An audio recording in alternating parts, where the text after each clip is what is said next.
Good afternoon, my friends. This is Paul, and today I'm going to be reviewing Sega Age's Sonic the Hedgehog 2 for the Nintendo Switch, or as I like to word it, yet another port of Sonic the Hedgehog 2. We really need more ports of Sonic 3. That was my favorite Sonic game, apart from Sonic Mania, but I guess from what I've been told, the fan base disagrees, so maybe they're going with majority vote here. Anyway, this is the third time I have reviewed Sonic 2 on this channel. The first time was 3D Sonic the Hedgehog 2 on the 3DS with my best friend. The second time was when I reviewed the version that was with the Sega Genesis Classics collection on the Switch. So now I'm reviewing it again on the Switch with this definitive-esque edition port. So just like Sega Age's Sonic the Hedgehog, this version contains a number of modern enhancements to an otherwise fairly straightforward emulation. You've got multiple display options, so while you can have the game with borders, CRT lines to make it look more like a 90s game, I personally like the fact that you can play it full screen. I really didn't like the fact that there had to be borders around the screen when I played it on the Sega Genesis Classics, so to be able to experience it on my entire Switch, and by extension my entire TV when I recorded footage for it, was really refreshing. And it makes the already vibrant colors for its time feel even more impressive than they should be. You also have the option to play Knuckles in Sonic 2, which was an exclusive mode that was available if you plugged the Sonic the Hedgehog 2 cartridge into the Sonic and Knuckles cartridge for the original Genesis version.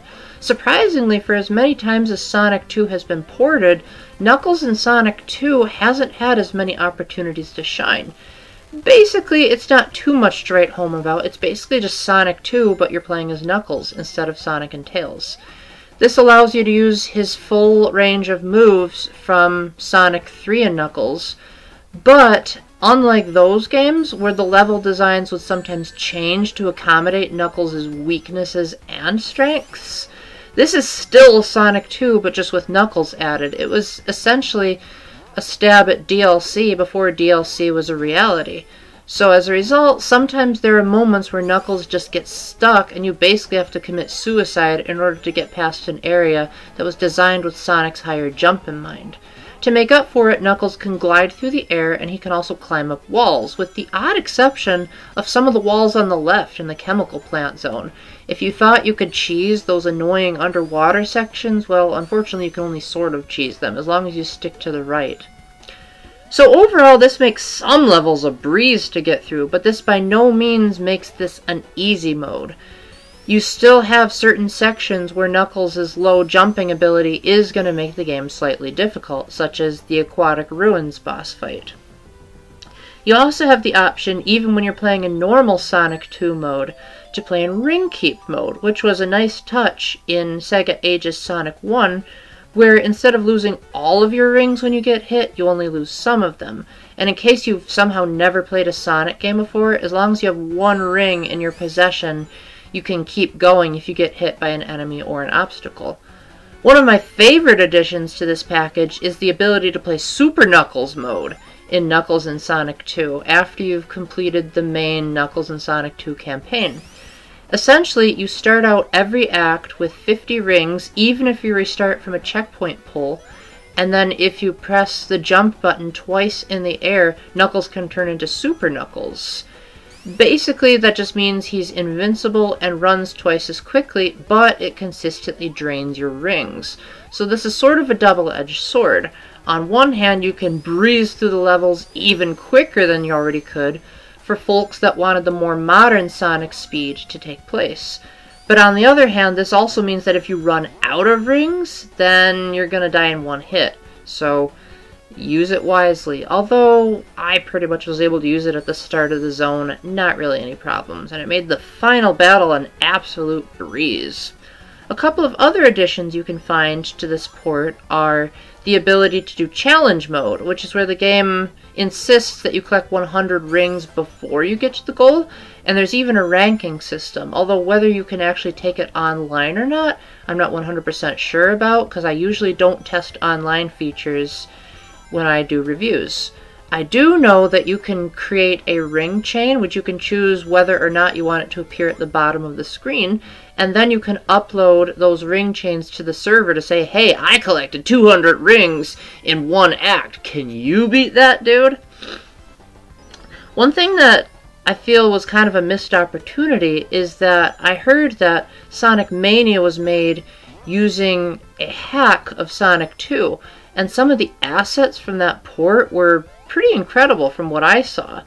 And this is more or less a fairly straightforward emulation of the Sega Genesis version. So those annoying 3D special stages are just as annoying as ever, with obtuse ring and obstacle placement, and that fake 3D might give a few people a headache. Nevertheless, Sonic 2 is one of the finer entries in the Sonic series, in my humble opinion. While it doesn't reach the grand heights of Sonic 3 and Knuckles, I do think that it improves a lot on the weaknesses of Sonic the Hedgehog 1. The levels are much more open and grand and don't feel nearly as cramped. There are more secret passageways and more reasons to explore off of the beaten path.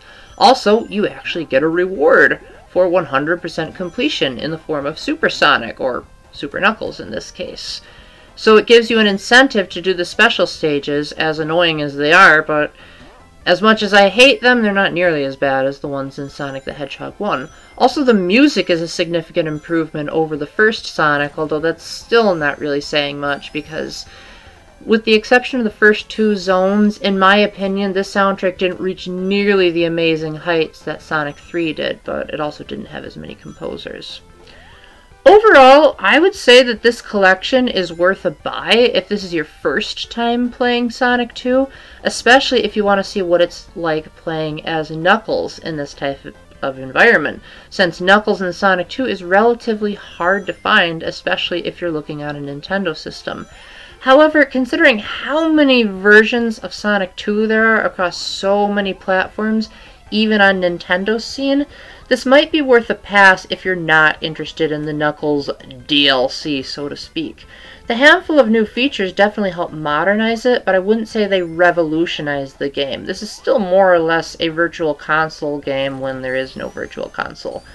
One of the benefits is that this being on the Switch, when you decide to play with the Joy-Cons, it introduces some neat HD rumble effects. But I don't think that's a good enough selling point for a game that's like 27 years old at this point. Nevertheless, these are some of the finest graphics and speediest animation of that era. So while it may impress on a technical level, there are other Sonic games and other ways to play this in other forms.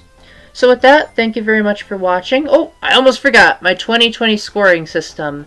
I would have to probably give this an even 11 out of 20. Because it's not my favorite Sonic game. There are definitely still elements of Sonic's design that I'm just not a huge fan of, such as this section that you're seeing, and a couple of cheap enemy placements and collision detections. But it is a fine port. Playing as Knuckles is a blast. Playing as Super Knuckles is too much of a blast for me to admit. And overall, I like the presentation of the menus and how much effort they've done to spruce things up. So with that, thank you very much for watching. If you have any comments, questions, concerns, critiques, etc., please let me know in the comment section. And until the next time, keep the faith, stay epic, God bless, and why can't the rest of the music in this game be as cool as Hyper Knuckles' theme? Bye!